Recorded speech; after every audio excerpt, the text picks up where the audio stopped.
Chers zèbres, chers non-zèbres, c'est une obligation pour moi de faire baisser votre peur et de montrer à qui vous avez affaire lorsque Hold Up, entre autres, et toutes les dites théories conspirationnistes enfin complotistes, sont dénoncées par des personnes sur les plateaux télé. Je vais vous présenter toutes ces personnes, montrer leur conflit d'intérêt et montrer leurs mensonges, puisqu'ils dénoncent apparemment les mensonges des complotistes, eh ben, il est temps maintenant de dénoncer les mensonges des comploteurs. Voilà.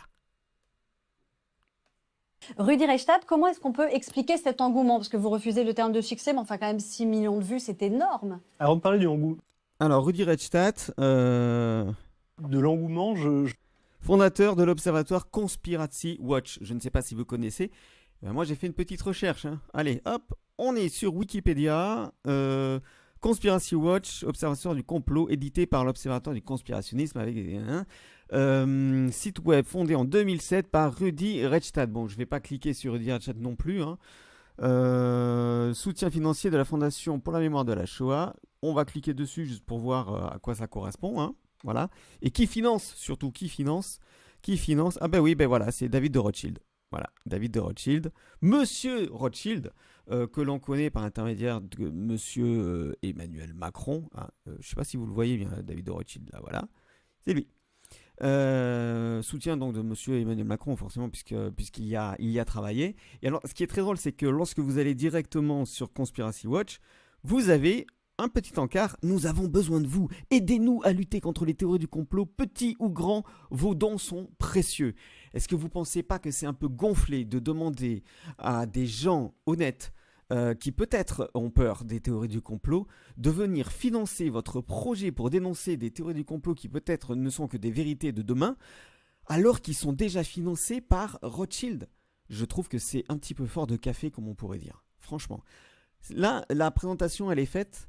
On va aller encore beaucoup plus loin avec cette présentation, puisque moi, j'ai déjà vu le débat. C'est bien pour ça que je prends la parole, puisque je vois très très peu de personnes qui dénoncent les comploteurs. Voilà, on dénonce les complotistes, mais avec leurs soi-disant mensonges ou alors approximations. Ben moi, je vais vous montrer qu'on ne vous dit pas tout. je voudrais dire juste un mot sur ce mot de censure. Il n'y a pas de commission de censure, a priori, en France aujourd'hui. Et c'est a priori. Il vient de dire a priori. Il a raison. A priori, on va aller plus loin. Mieux. On peut faire des films complotistes, pas complotistes, et les diffuser. En revanche, les plateformes sur lesquelles vous les proposez à l'achat, elles sont maîtresses chez elles, ces plateformes. Elles peuvent décider, si elles estiment que le contenu de votre film est diffamatoire, qu'il est dangereux. Moi, c'est ce que je pense, je vous le dis très sincèrement. Elles peuvent décider de le retirer, effectivement. Mais quand même, sa version en 2h43, elle est trouvable en 2 clics. Alors attendez, il vient de dire que ce sont les plateformes. Alors, si vous faites une petite recherche supplémentaire, puisque moi je fais des recherches, dans Conspiracy Watch, vraiment c'est un nom à chier en fait. Il y a Tristan Mendes France qui y travaille aussi par l'intermédiaire de Stop Hate Money, le projet de pilotage Stop Hate Money, voilà, avec le soutien du 11 janvier. Donc il a déjà le soutien de Rothschild, plus le soutien du 11 janvier. Je ne vais pas aller plus loin puisque j'ai fait une vidéo, ça devrait apparaître sur votre écran normalement, si vous voulez en savoir un peu plus. Maintenant, quand on clique sur Stop Hate Money, vous allez tomber sur... non, c'est pas ce que je voulais faire, pardon, hop, on va non, sur le 11 janvier, ouais, c'est ça. Le fond du 11 janvier, c'est ça que j'avais trouvé. Voilà, vous allez tomber sur une page ignoble, mais vraiment ignoble. On voit que dalle, vraiment. Sauf qu'on voit que les actions menées, c'est par exemple prise de contact avec les entreprises et les GAFA. Ça, c'est assez drôle. Mais prise de contact avec les plateformes de vidéos à la demande en cas de financement de programmes complotistes. Est-ce qu'on n'est pas dans du foutage de gueule là, monsieur Rudi Reichstadt? Quand vous dites que la censure n'existe pas a priori, moi je vous accuse là de mensonge en disant que vous n'êtes pas responsable par l'intermédiaire de votre observateur conspirationniste et par Tristan Mendes France qui descend aussi Hold Up et que vous connaissez très bien puisque vous êtes les deux à dénoncer les complots. Quand vous dites prise de contact avec les plateformes de vidéos, je ne suis pas complotiste, c'est marqué en noir sur blanc là. à la demande en cas de financement de programmes complotistes, comment vous allez me faire croire que vous n'êtes pas pour quelque chose dans la censure de Hold Up et dans le fait d'avoir enlevé ce film. Que vous soyez d'accord ou pas, ce n'est pas le problème. Que ce film existe, pour moi, c'est le problème. Il faut qu'il existe, ce film. Et si vous l'avez retiré, c'est pas pour rien. Et ce ne sont certainement pas les plateformes qui l'ont fait. Elles ont eu la pression. Je pense qu'elles ont eu la pression. Vous devriez dire en quoi consiste votre observatoire et ce que vous faites. Sinon, vous êtes un menteur. J'ai fait l'expérience encore avant de venir, via Google. C'est très facile de le voir, en tout cas d'en voir l'essentiel. Donc parler de censure, je trouve que c'est presque méprisant pour les gens qui, dans certains pays, sont vraiment censurés. Regardez ces yeux de fourbe, c'est pas possible quoi. Parler de censure, si, il y a de la censure, mais ça veut pas dire qu'on peut pas le retrouver. Et heureusement qu'on a été nombreux à avoir sauvegardé ce film, avant même que vous puissiez le retirer, parce que sinon, il y aurait eu de la censure. Évident. Quand vous dites, oui, on peut le trouver en 3 clics, c'est certainement pas grâce à vous, c'est grâce à nous. Ils ne peuvent pas s'exprimer, je crois que... Il a été retiré de Facebook, il a été retiré de Facebook, de YouTube. Mais on le trouve très facilement. Mais dans ces cas-là, on le trouve très facilement. C'est-à-dire que peut-être que ce film est tellement problématique... Le film est sorti, mais ça a été une pluie de boucliers. On était complotistes, antisémites, c'est vrai en fait. antisionistes. Mais c'est Complotiste, c'est vrai en tout cas. Juste, vous me posiez la question. Pourquoi ce succès? Complotiste, c'est vrai, mais pourquoi complotiste, c'est vrai? Mais c'est... Non. Non. Allez, on va pas dire complotiste, on va dire qu'il y a de la corruption. Puisque tu aimes bien la corruption, je pense, Rudy. Hein, puisque ça fait partie aussi de ton... Enfin, par intermédiaire de Tristan Mendes France, Stop Hate Money, c'est marqué aussi sur Wikipédia. Allez chercher, faites vos recherches, vous allez voir, c'est édifiant. J'ai fait une vidéo là-dessus, mais c'est édifiant, quoi. C'est édifiant, ce sont des menteurs et des manipulateurs, c'est pas possible, quoi.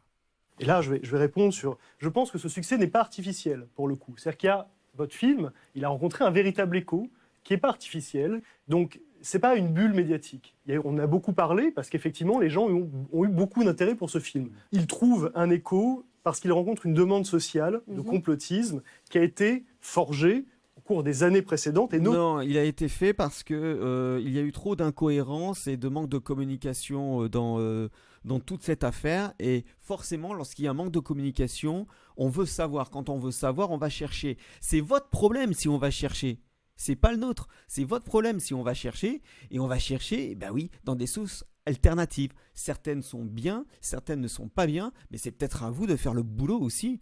Et non pas de dénoncer les complots, mais de faire vous-même un média qui vérifie aussi le fait que vous soyez peut-être mouillé dans un complot, dans de la corruption politique, pour le coup.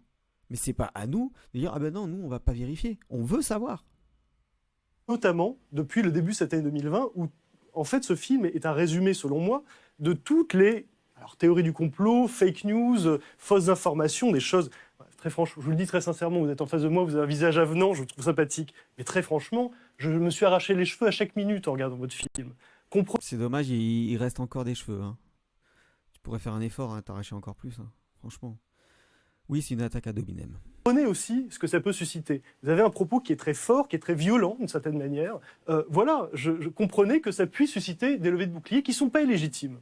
Il n'y a pas de volonté de vous censurer. Je voudrais entendre la parole. Levée de bouclier, franchement, ils ont tous été unanimes pour dire que c'était complotiste. Hein. S'il y a bien une pensée unique là, c'est que tous, sans exception, ont qualifié ce documentaire de complotiste. Politique au travers de Coralie Dubost. Vous avez vu ce film, j'imagine. Quelle a été votre réaction? Ce n'est pas de l'investigation, ce n'est pas du documentaire. Alors, Coralie Dubost, qui est la compagne d'Olivier Véran, qui fait partie du gouvernement La République En Marche, donc soutien d'Emmanuel Macron. En quoi est-ce qu'on peut croire cette femme qui est quelque part en conflit d'intérêts et puis qui ne devrait même pas être avec un homme politique et surtout prendre la parole sans le déclarer, sans le dire, parce que il y a quelques années, il y a eu des scandales comme ça où on a interdit justement des journalistes avec des politiques. Bon, Coralie Dubost, ben voilà, et vous allez voir, elle ne bouge pas d'un iota, elle est très, très, très ancrée dans ce qu'elle est en train de dire. mais on va pas te croire parce que tu es en conflit d'intérêts. Parce que vous ne mettez pas le spectateur en position d'avoir plusieurs arguments et de choisir. Vous imposez une lecture des choses qui est fabriquée en plus avec des raisonnements biaisés basés sur des données fausses. Donc vous comprenez qu'en accumulant les erreurs, c'est un peu le principe du plus c'est gros, plus ça passe. Voilà, et puis là, oui, plus c'est gros, plus ça passe. C'est exactement ce que les complotistes dénoncent. C'est que c'est tellement gros, cette espèce de complot, mais c'est même pas un complot puisque tout est disponible sur Internet. Il suffit simplement de faire des liens entre tout et de se dire ah bah oui, là je comprends mieux. Là pareil, hein, c'est vraiment des accusations sans aucune preuve, voilà, aucun intérêt. Passe. Mais l'ensemble est faux et puis surtout vous n'apportez pas de contradiction et rien que cela devrait interpeller normalement le concitoyen pour lui permettre de faire la part des choses et c'est probablement ce qui a interpellé les plateformes même si vous ne voulez pas l'entendre. Je crois que concitoyen pour elle c'est en 2 mots, hein. Voilà, c'est tout. Parce que oui, il y a la contradiction, on l'a eu pendant 6 mois, hein, ça va, c'est bon.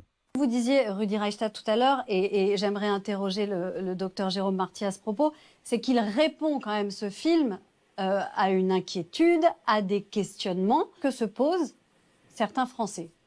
D'ailleurs, Rudi Reichstadt, pourquoi t'as pas de masque si tu crois à tout ça? Enfin, si t'as l'impression que c'est vraiment dangereux. T'as pas de masque. Il ne répond pas à des questionnements, il arrive à un moment opportun, on va dire. On est face à une pandémie, on est face à un événement exceptionnel, on est face à un moment où on a à connaître une pathologie qu'on ne connaissait pas, on a donc des doutes forts. Il y a eu des erreurs de fait par le commandement. Jérôme Marty, hein, tu déclareras quand même tes conflits d'intérêts. Hein. C'est obligatoire normalement, que tu en aies ou que tu n'en aies pas. Sur un plateau télé, c'est obligatoire. Je m'adresse à vous, les journalistes. Départ avec des discours qui ont été blancs un jour, noirs le lendemain, et qui ont donné lieu à ces doutes-là. Et par-dessus ça, on a un film qui surfe sur ces peurs, sur ces doutes, etc. Alors le problème, c'est qu'à un moment, on ne peut pas dire tout et n'importe quoi. Quand on fait parler des gens, il faut avoir leur curriculum vitae pour savoir si ces gens-là sont sérieux. On a dans ce film des gens qui prétendent que la Lune est un satellite artificiel creux. On a des gens... C'est faux. J'ai montré aussi dans la vidéo que je vous conseille, que je vais mettre en barre de description, puisque j'ai démonté aussi cet argumentaire comme quoi Sylvain Autrotta disait ça. Il le dit sous couvert de découvertes scientifiques. Voilà, il n'y a pas de consensus, mais c'est pas de lui que ça vient. Voilà, lui, il a fait une vidéo pour dire, voilà, il y a des chercheurs qui ont trouvé ça, et il en tire des conclusions qui peuvent être vraies ou fausses, mais en tout cas, c'est pas lui. Attaque ad hominem, là, une fois de plus, on est en train d'attaquer le messager et non pas le message. Des gens qui ont fait des essais cliniques sauvages sur des enfants autistes. On a des gens qui nous disent qu'une molécule leur a été donnée par Dieu. On a des gens qui dirigent des instituts pour la valorisation des données de santé où il y a 2 personnes dedans. Donc on a des escrocs. On a des escrocs, voilà. Donc ça aussi, c'est une attaque ad hominem, ce n'est pas un argument, parce que toutes ces personnes qui peuvent être aussi farfelues les unes que les autres, et qui ont pu faire des choses illégales, mais non pas parce que ce sont des escrocs, mais parce qu'à un moment donné, il faut faire avancer les choses, et que la loi... transgresser la loi n'est certes pas morale, mais en tout cas, elle permet parfois d'avancer et heureusement que parfois, on peut contourner les lois pour dire non mais là, il y a quelque chose qui ne va pas parce que les lois ne sont pas forcément toujours pour nous protéger. Et je pourrais faire toute une vidéo là-dessus. On a des charlatans et on fait un film comme ça. Alors, c'est de la diffamation tout ça. C'est de la diffamation, il n'y a aucun argument sur le documentaire en lui-même, sur ce dont on parle. On est en train de faire une diversion sur qui parle dans ce film. Et on fait parler ces gens et on s'étonne que les plateformes reculent. Il n'y a rien d'étonnant là-dedans. Docteur Marty, on va parler bien sûr de ce que tous ces intervenants disent. Comment avez-vous fait votre casting, Pierre Barnérias? Tous ces propos sont faux. Et moi, dans ce film, je ne me suis pas intéressé au passé des personnes. Je me suis intéressé à ce qu'elles rapportent leur analyse par rapport au Covid. Là, vous êtes en train de faire un listing en disant tiens, il y a Silvano Trotta, oui, qui a des... Il y a 2 prix Qui- Nobel. Voilà, qui parle de la Lune. On s'en fout de ce qu'il parle. Silvano Trotta, ce qui est intéressant, c'est que c'était un lanceur d'alerte et tout ce qu'il a dit était sourcé. C'est ça qui m'intéresse, monsieur. Non. Mais non, Justement, monsieur. c'est ça le Mais quelle problème. source? Ah bah, quelle source? Mais absolument pas. Eh ben, Est-ce qu'on peut Mais quelle source? Mais ils sont incroyables. C'est peut-être pas forcément les sources qui les intéressent, mais oui, c'est sourcé. Alors après, moi, j'ai pas fait de recherche pour savoir si le scientifique a découvert ça. C'est vraiment vérifié à 100%. Et puis le consensus scientifique, à un moment donné, quand on a connu Galilée et Copernic, ça va 5 minutes, quoi. revenir à des choses qui concernent les Français au quotidien, comme par exemple le masque. Donc, première affirmation. Surtout Stéphanie Renouvin, hein, c'est la présentatrice, ne le laisse pas continuer son argumentaire à Pierre Barnérias. Hein. T'as bien compris qu'il avait du mal à se défendre et que ça serait facile. Hein. Une proie facile. Pour l'instant, là, ils sont combien? 1, 2, 3. 3 contre lui. Ça ressemble plus à un accusé dans un tribunal. Du documentaire, les masques seraient inefficaces, voire dangereux. On va écouter un extrait du documentaire Hold Up.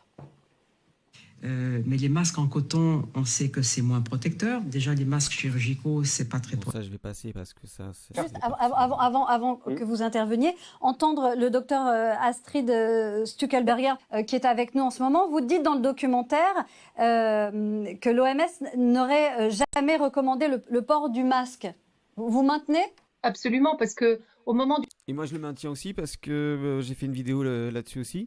Oui, il y a tout un rapport qui date du mois de juin, comme quoi le masque n'est pas obligatoire, il est recommandé, mais certainement pas sanctionnable, et dans certaines conditions, et pour certaines personnes, dans certains milieux, bref, c'est gigantesque le nombre de cas particuliers où le masque n'est pas recommandé. C'est même pas obligatoire, recommandé.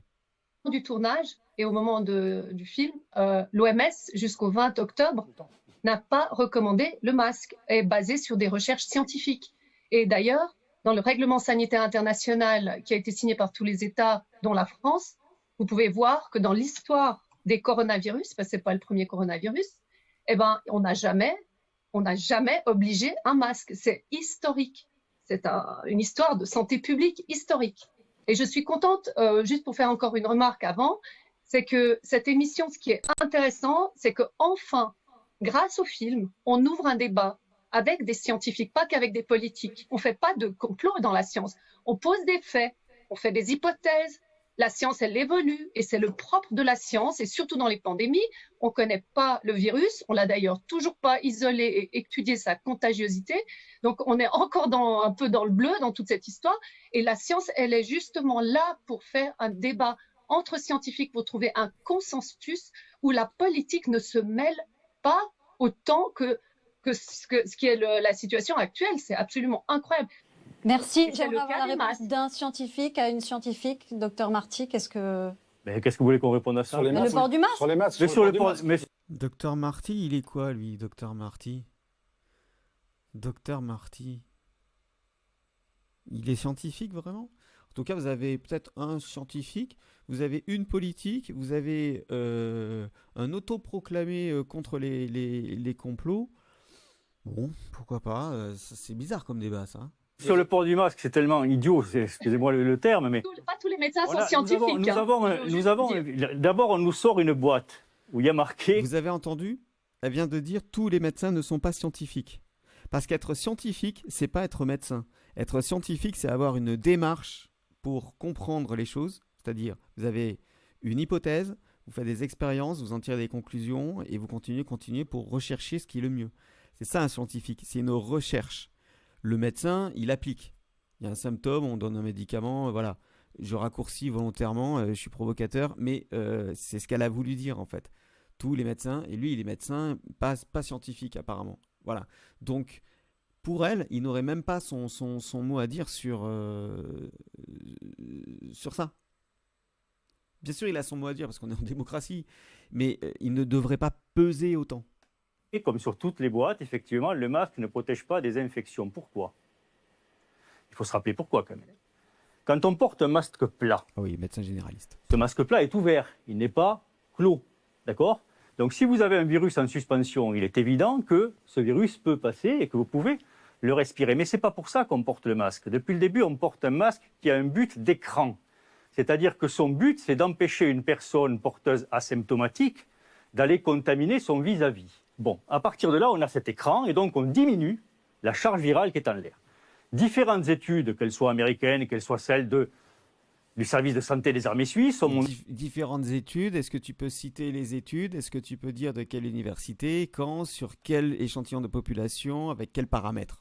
que quand vous baissez la charge virale, vous diminuez le risque de faire une pathologie grave parce que vous respirez moins d'inocula viral. Et ce qui s'est passé pour les médecins, notamment dans l'Est, qui étaient privés de masques, c'est que ses confrères ou ses consoeurs ont examiné des patients qui étaient souvent porteurs asymptomatiques, ils ont respiré de fortes charges virales de façon répétée parce qu'ils ne se protégeaient pas, ils ont fait des formes graves et certains en sont morts.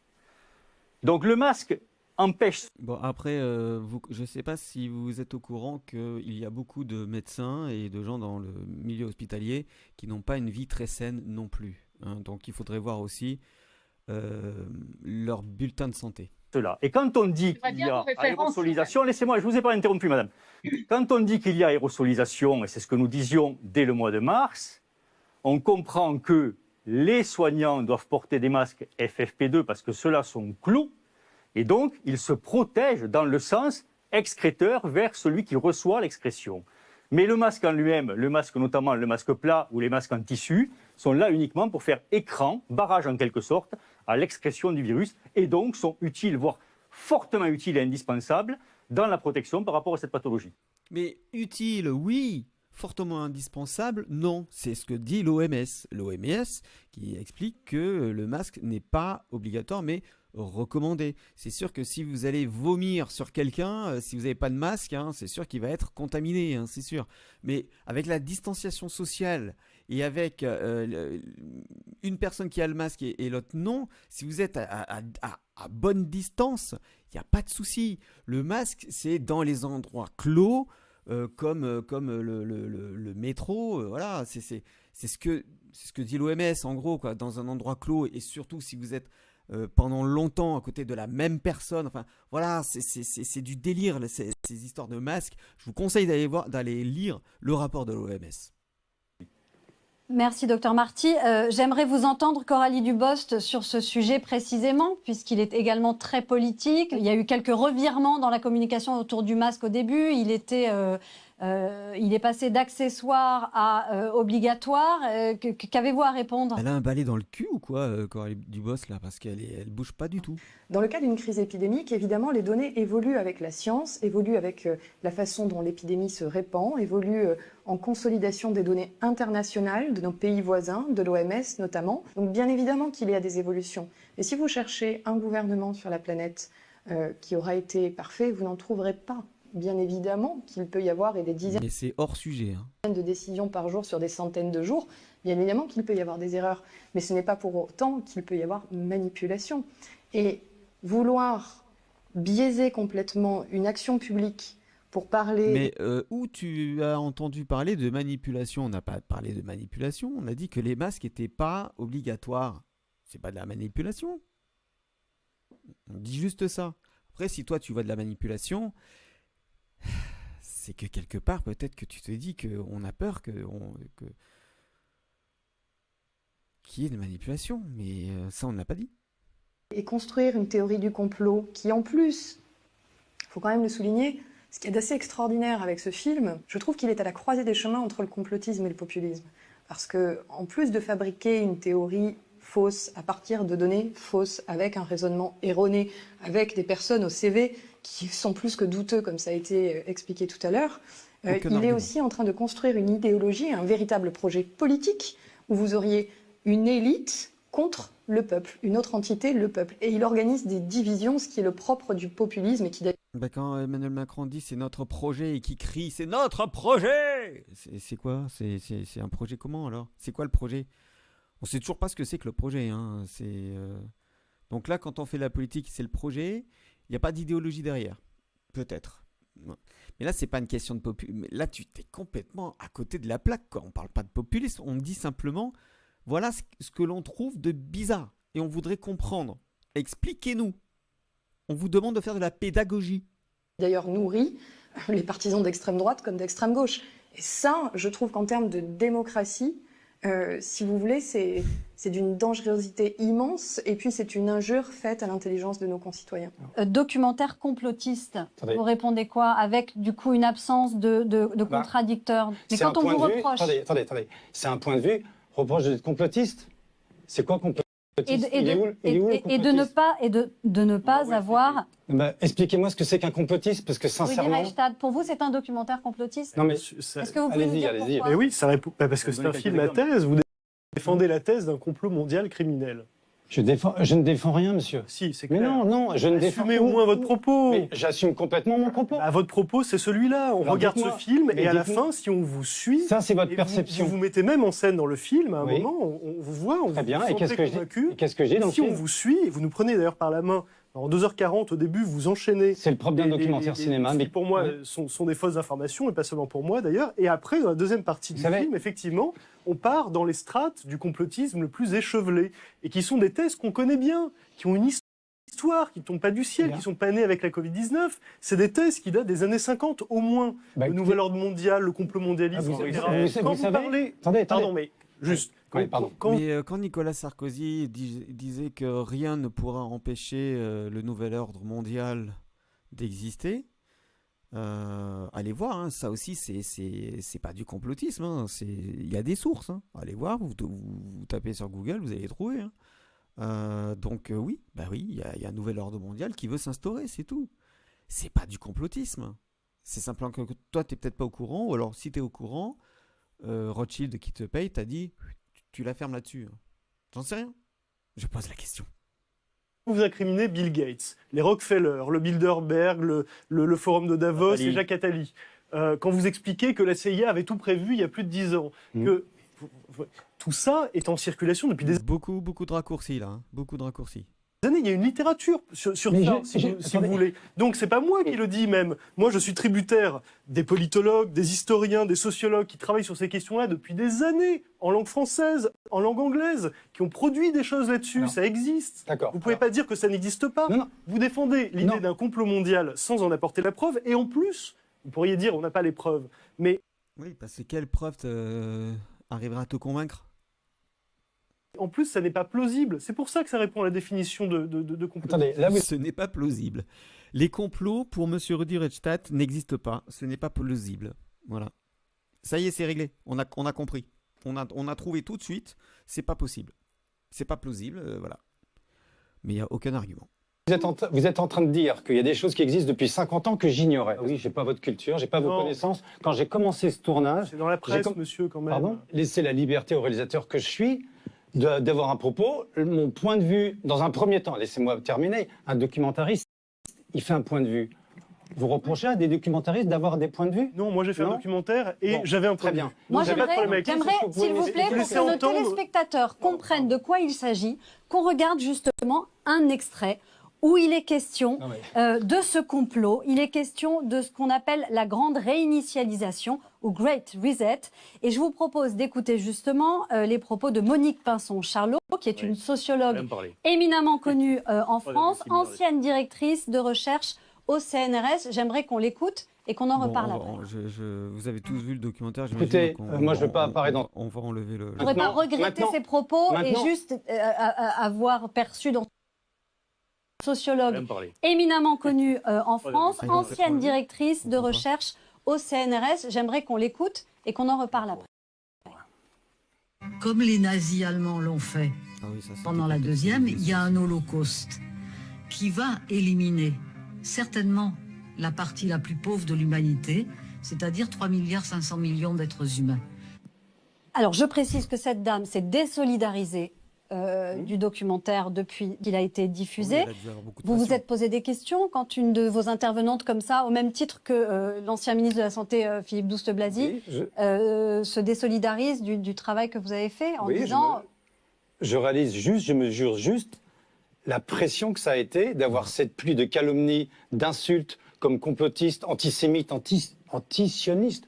Enfin, il manquait pas grand-chose. Donc oui, ils ont vécu une pression énorme. Elle ne pourrait pas regretter ses propos et maintenant- juste avoir perçu dans ce documentaire des choses qu'elle n'avait pas perçues quand elle n'avait pas le recul nécessaire. Vous savez, j'ai envoyé ce que personne ne fait en télévision, ni même au cinéma. J'ai envoyé mon film 5 jours avant, d'accord? En leur disant, écoutez, voilà le film que j'ai fait en toute bonne foi. Regardez-le, dites-moi s'il y a des choses qui vous gênent ou voilà. Si monsieur Philippe Douste-Blazy ou madame Charlot m'avait dit, écoutez, moi je ne veux pas apparaître dans ce film, il n'y aurait pas de problème, je les aurais retirés. J'ai eu aucune réponse de leur part, d'accord? Et quand... Donc ça, je pense, personne ne fait ça en télé. Je suis en toute transparence. Vous savez, je suis libre, je suis indépendant, je travaille seul, j'ai une toute petite équipe.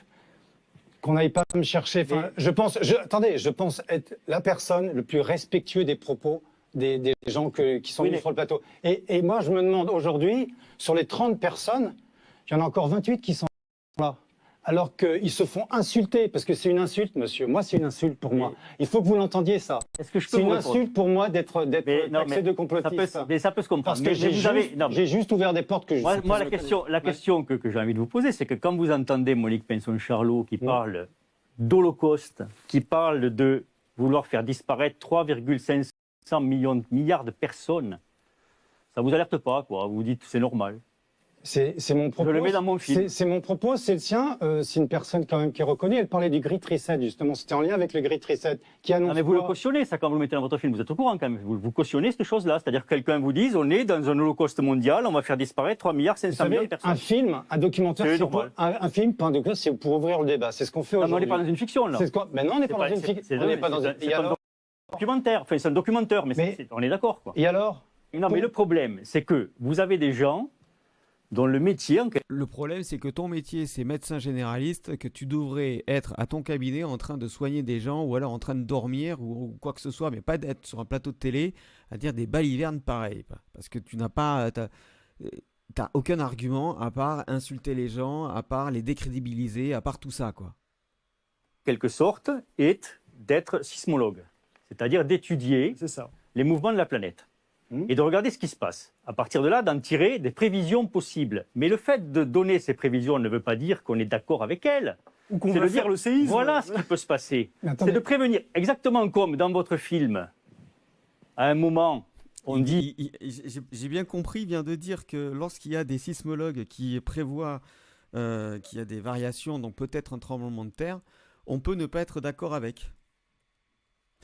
Bon, mais les scientifiques jugeront du propos. Hein. Que des gens ont prévu l'éventualité de cette pandémie et ce qu'il fallait faire. Et à partir de là, on fait un raccourci en disant « Ah, ils étaient au courant ».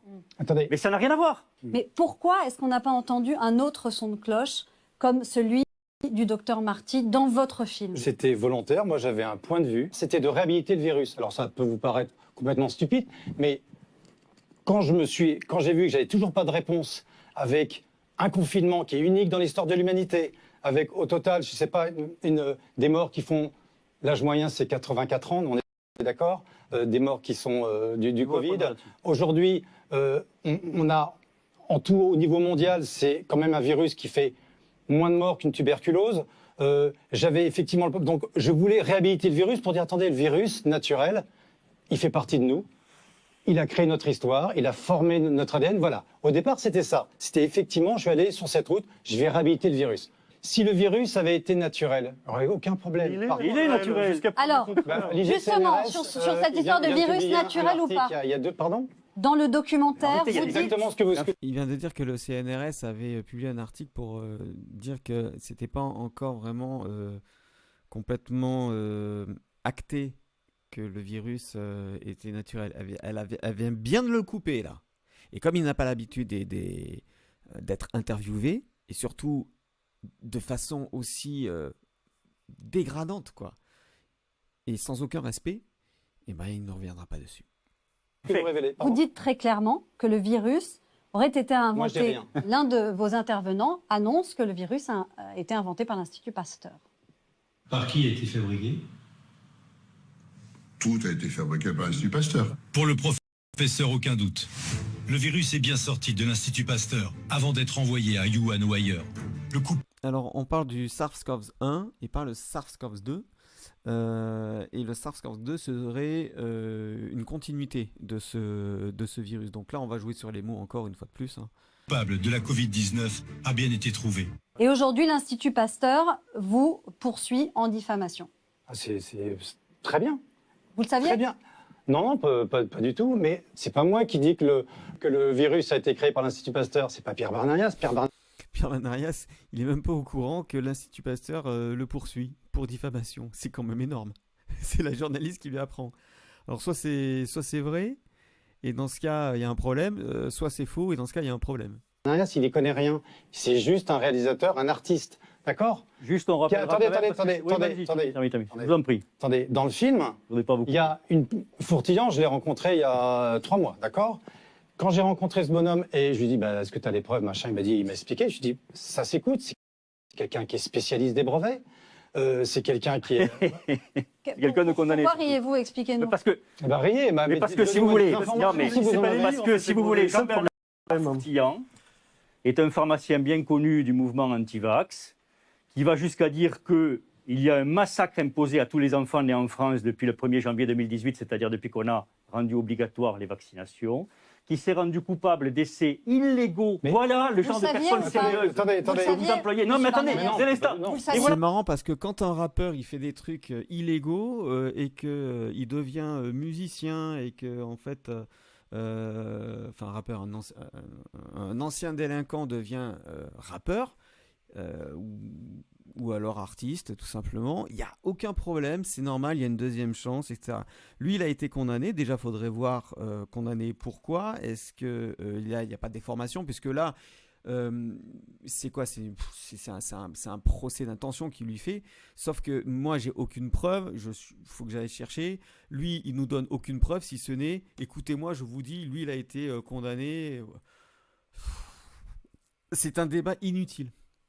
Mais il faut le savoir, il faut regarder le CV, monsieur. Attendez, c'est quoi ces essais illégaux? Bon, monsieur, si vous venez dans une émission pour parler de votre film, la moindre des choses... On va donner la parole à Coralie Dubost qui aimerait intervenir. On vous écoute, madame. Manifestement, vous ne connaissez pas vos dossiers, vous ne connaissez même pas les CV. On écoute Coralie Dubost, s'il vous plaît. Je vous remercie parce que, messieurs, ça fait... S'il vous plaît, messieurs. Allô? Oui, ça fait un petit moment que j'essaie d'intervenir et je ne peux pas dans vos débats. Oh, pauvre chou. Pauvre chou. Et la scientifique aussi, Astrid, je crois qu'elle s'appelle, ça fait un moment qu'elle voudrait parler aussi, à mon avis. Toi, ça fait déjà 2 fois que tu interviens. Je vais essayer de synthétiser, parce que j'aurais aimé pouvoir répondre à plusieurs des choses que vous avez évoquées, mais je ne vais pas revenir en arrière. En revanche, il y a une chose qui est certaine, c'est que depuis le début de cette émission, Monsieur Barnarias, je vous écoute très attentivement, et à chaque fois que vous prenez la parole, du moment de la présentation de votre film jusqu'à l'instant, vous vous défaussez toute responsabilité, vous vous positionnez en victime. Ah mais je savais pas, ah mais c'est pas moi qui dis, ah mais c'est le médecin qui dit, ah mais c'est le sociologue qui dit, ah mais moi j'ai juste mis dans ma caméra ce que les gens ont dit. Mais enfin, vous n'êtes pas un inconscient, vous avez déjà fait des films dans votre vie. Bien sûr. J'imagine que vous avez des heures et des heures et des heures de rush, des heures et des heures d'enregistrement avant de choisir les montages que vous avez faits, les coupures. Mais j'assume complètement les points de vue qui sont partagés dans le et film. qui créent une articulation logique. C'est un choix. Ne vous positionnez pas comme victime. Arrêtez de dire c'est pas moi, c'est l'autre. Je découvre. Je savais pas que Jacques Attali. Je savais pas que Davos. Vous êtes responsable quand vous construisez un film. Vous êtes responsable quand vous le présentez au public. Et quand tu dis oui, il n'y a pas un seul gouvernement qui a fait du parfait dans cette gestion de crise, t'es pas en train de victimiser aussi, mais c'est pas notre faute, hein, c'était tout le monde pareil, hein, c'était de la même façon. À minima, assumez ce que vous avez créé. C'est votre œuvre. Attendez. C'est votre choix. Mais je l'assume complètement. Arrêtez de dire que vous êtes victime des propos des autres. Ça, c'est vraiment insupportable. Et c'est typique, en plus, de cette fameuse logique complotiste que vous réfutez. C'est-à-dire, vous êtes en permanence d'en rejeter la faute sur l'autre. Mais c'est aussi la logique complotiste que d'aller chercher un grand complot international ou local, finalement, peu importe. Mais un autre responsable que le réel. Parce que le réel serait trop difficile. Mais ne soyez pas dans la fuite du réel. Le réel, c'est que vous avez construit ce film de façon volontaire. Le réel, c'est qu'il y a eu un virus qui est venu de Chine et on ne sait pas comment a été créé ce virus. Et que la gestion de crise, avec toutes les incohérences qu'il a pu y avoir, nous ont fait poser des questions. Pourquoi toutes ces incohérences au départ, on croit au virus, on croit à la possibilité, mais au fur et à mesure, on se dit, mais il y a des choses qui sont pas normales. Si vous n'aviez pas dit ouvertement, le virus vient de là, il fait ça, il fait ça, il fait ça, on n'aurait rien dit. Parce qu'on ne peut critiquer que quelque chose qui est mis sur la table. Il n'y avait pas une croyance à la base. C'est parce qu'il y a eu des incohérences que maintenant on se dit, mais c'est quoi, qu'est-ce qui se passe? C'est quoi le délire? C'est plus comme ça qu'il faut le voir, chère Coralie Dubost. Et consciente. Oui, absolument, mais je ne rejette absolument rien des propos qui sont tenus par le film. Je dis juste les propos sont tenus par des films, par des personnes compétentes. Moi, j'aimerais savoir qui regarde ce documentaire et est-ce qu'il y a un danger? Mais si vous voulez, le danger est dans le propos que j'estime manipulatoire de ce documentaire, qui est, encore une fois, c'est la nitroglycérine. Ça joue avec un imaginaire paranoïaque, complotiste, qui, à travers l'histoire, a eu des conséquences, et des conséquences funestes. Donc je le dis, c'est par inquiétude, c'est pas...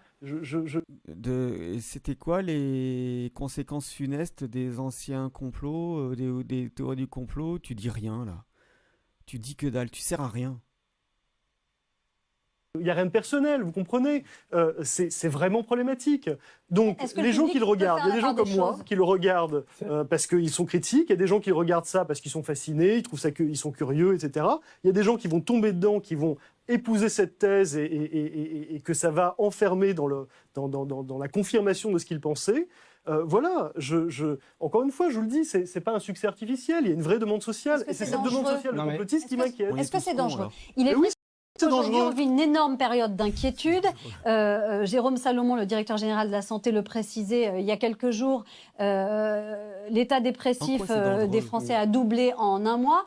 Les Français vont mal.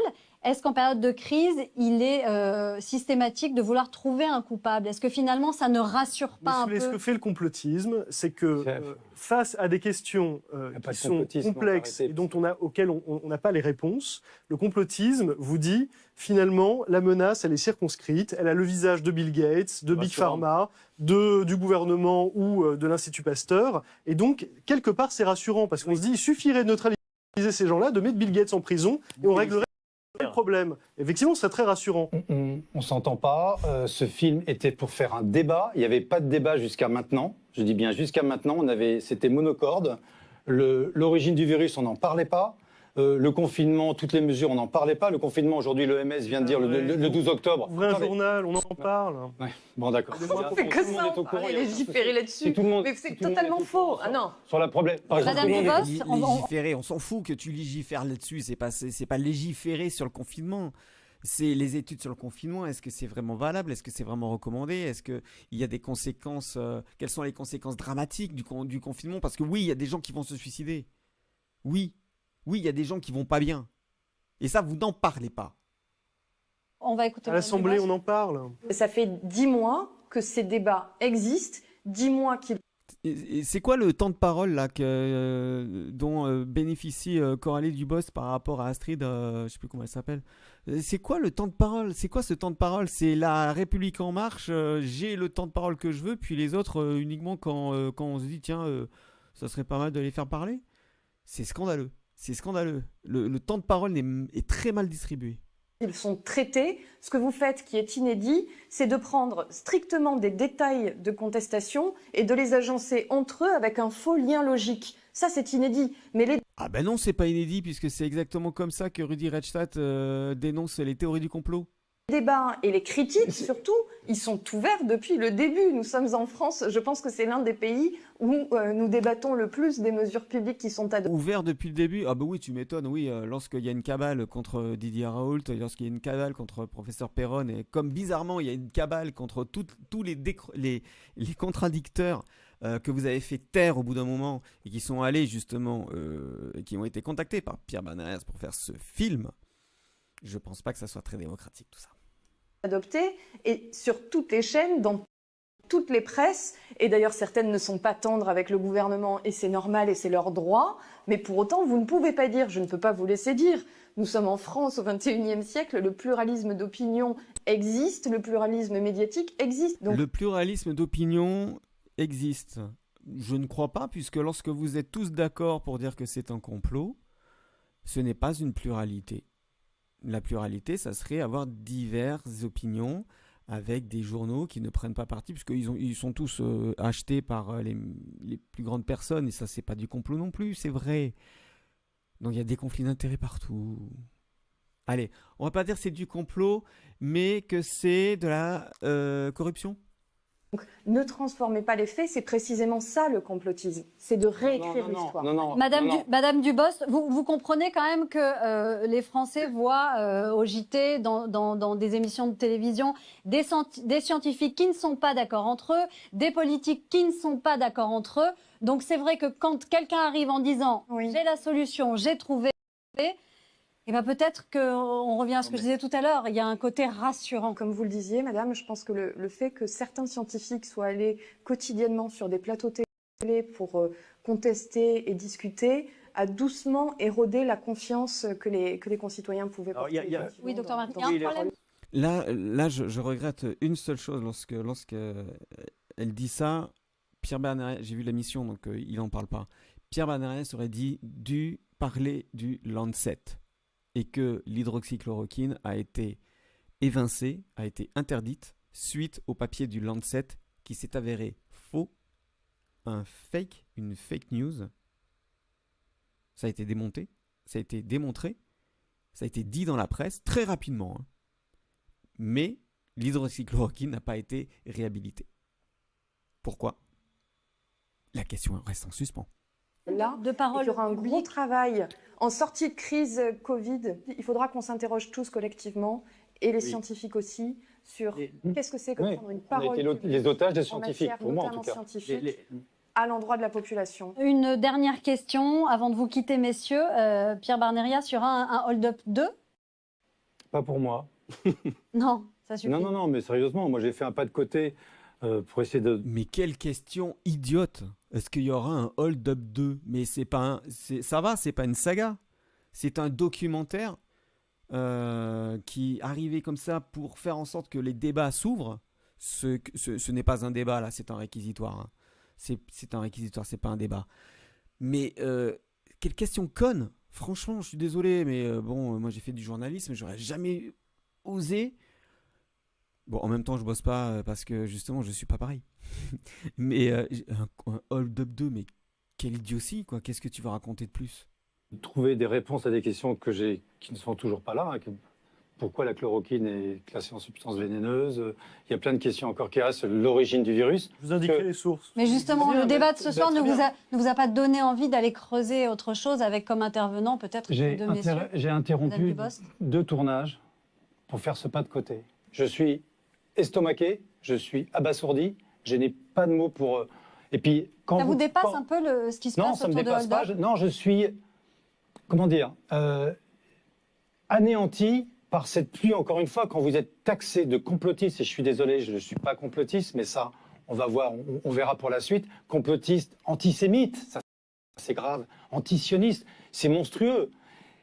Et de voir que je proposais juste un nouveau débat dans ce film, je proposais un autre regard sur la gestion de cette crise. C'est un regard cinématographique. D'accord, c'est très important, avec un début, un début. Enfin, c'était pas un film pour terminer sur les réseaux sociaux. Avec des propos qui nous concernent tous bien sûr, aujourd'hui. On n'y va pas comme quand on va voir une fiction et qu'on finit le film en se disant ah, j'ai pleuré ou j'ai ri, mais ça y est, c'est derrière moi. Mais justement, c'était un film avec moi, j'ai essayé de rechercher, de capter. Alors, je sais pas du tout, Stéphanie Renouvin, quelle idée tu as du cinéma, mais si c'est juste du divertissement qui te permet de perdre du temps pendant 1h30, 2 heures, et que tu n'en retires rien du film, c'est que tu vois des films de merde et que tu ne sais pas ce que c'est que le cinéma. D'avoir de l'émotion, et j'ai cherché surtout d'avoir des paroles différentes de ce qu'on en entendait jusqu'à maintenant. Et c'est pour ça que peut-être ce film est un succès, c'est parce que quand depuis 10 mois vous avez toujours les mêmes infos, vous avez toujours la même et que vous n'avez toujours pas de réponse à ce qui se passe, ben moi j'ai essayé d'en trouver. Alors l'avenir, on verra bien l'avenir. Moi je pense que tout va dépendre. Alors moi, grâce à vous, ça tombe bien. Hein. Aujourd'hui on enregistre que j'apprends que l'Institut Pasteur porte plainte sur moi. Il n'y a aucun souci, mais j'espère que justement ça va permettre d'en savoir un petit peu plus sur l'origine de ce virus, parce que je pense que c'est important. Messieurs, merci d'avoir été là Merci à vous, ce soir, d'avoir participé à ce débat. Mesdames, merci beaucoup d'avoir été avec nous ce soir. W9 a ouvert le Merci. débat. La suite au prochain épisode. Merci à Astrid qui est intervenue moins de fois que Coralie Dubost. Donc ça veut dire qu'il y a 2 poids 2 mesures, ça veut dire qu'il y a un favoritisme, hein, clairement. D'ailleurs, il y a une vidéo qui circule sur Internet avec Astrid qui explique vraiment comment s'est passée cette émission. Je mettrai ça en description de cette vidéo. Je ne vais pas aller plus loin pour l'analyse. Je pense que vous avez compris que vous devez dans un premier temps vous renseigner sur qui sont sur les plateaux télé et pas uniquement les dits conspirationnistes, mais ceux qui dénonceraient les complotistes, comme monsieur là, juste en face, là, Rudi Reichstadt. Je vous conseille vraiment de regarder qui est ce monsieur, qui le finance et quel est son agenda politique. Parce que le problème de tout ça, c'est pas de vérifier les faits, c'est de comprendre que même si un fait est faux, donc une fake news, il n'est quand même pas sorti de nulle part et il est dans un agenda politique général dont on ne parle jamais. Donc oui, peut-être que le fait est faux, mais peut-être que le fait faux, il est quand même dans un agenda politique où ça pourrait s'avérer vrai beaucoup plus tard. Je vous laisse sur ça. Abonnez-vous à cette chaîne et à très vite.